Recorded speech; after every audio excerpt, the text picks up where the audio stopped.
is late afternoon on September 21st, 1938.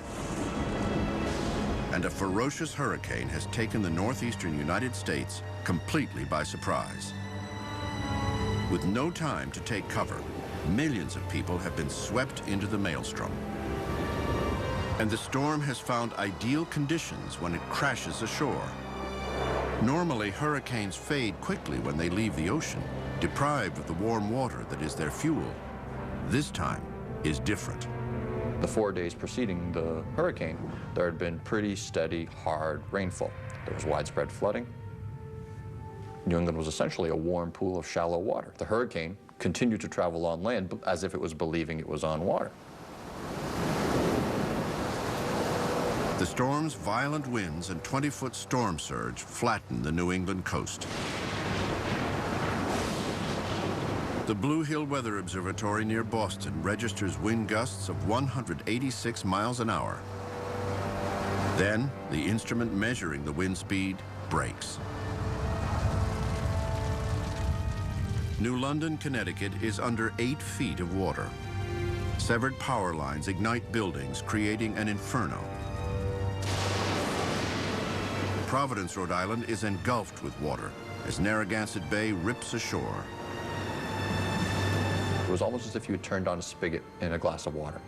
The water rose that quickly through the streets of Providence. West Hampton Beach, on the south shore of Long Island, has already been hit by the storm surge. Okay, we have everyone. We have to stay calm. We're going to find a way out of it. Tot Green, her 2 children, and 14 others huddled together in the attic. Everybody was scared to death. Nobody was really talking back and forth. We were just all sitting there, sort of stupefied. The house is getting pummeled with huge waves. Chunks of debris are flying into the house. They fear that their roof is going to rip off. Using a crowbar, some of the men punch a hole in the roof.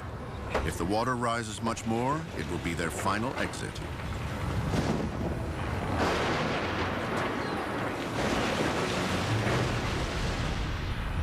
Off the coast of Napatree Point in Watch Hill, Rhode Island, the Moore family and their servants cling to a makeshift raft consisting of their attic floor.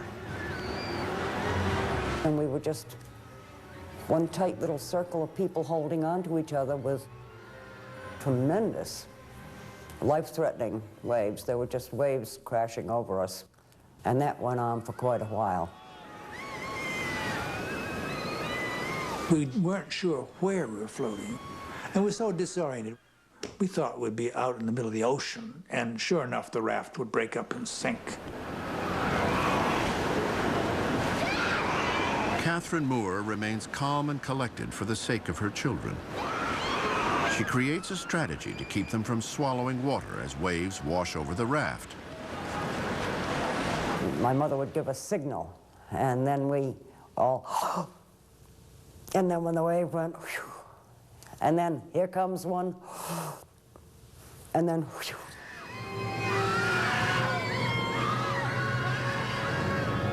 In Jamestown, Rhode Island, Norm Caswell's school bus has stalled on a narrow causeway.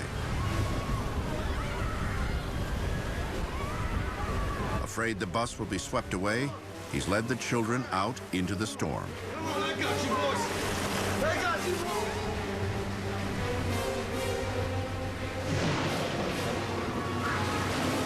6 young passengers hold hands, creating a human chain as they struggle through the water.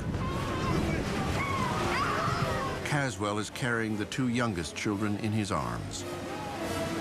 Nearby, Joe Matos watches helplessly as the 20-foot storm surge heads right toward the bus and his 4 children. Then there's this huge inundation, and there's a sense of chaos. And all of a sudden, the whole area is underwater.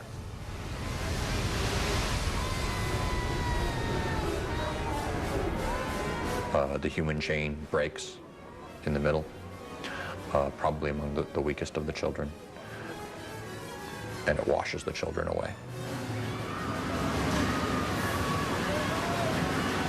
water was, knocking the bus into the waterway on the other side, the screaming that was going on, children grabbing for one another, grabbing for anything.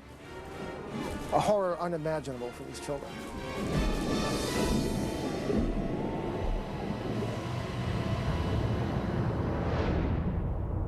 Meanwhile, Katharine Hepburn and 4 others brace against the torrential rains and piercing winds as they trudge through knee-deep water. They are searching for higher ground after barely escaping from the family's crumbling summer home. They literally watched their house come off of the piles and just float down a brook that basically connected a little lagoon on one side of the Hepburn house to Long Island Sound on the other. For Katharine Hepburn, the house sort of represented the family history. And to watch the house be destroyed was in many ways to watch that history get wiped away.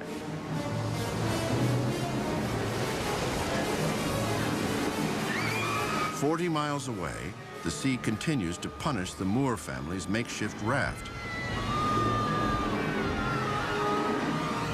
Somehow, we managed to hang on and not be washed off. Suddenly, 12-year-old Jeffrey sees a pair of sharks circling the raft.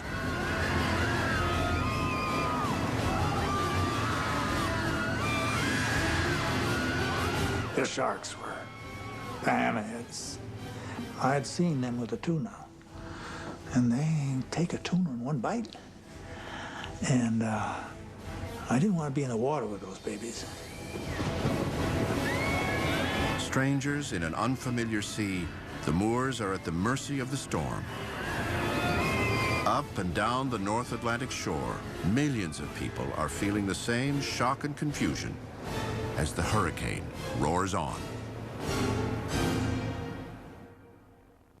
Levees. They could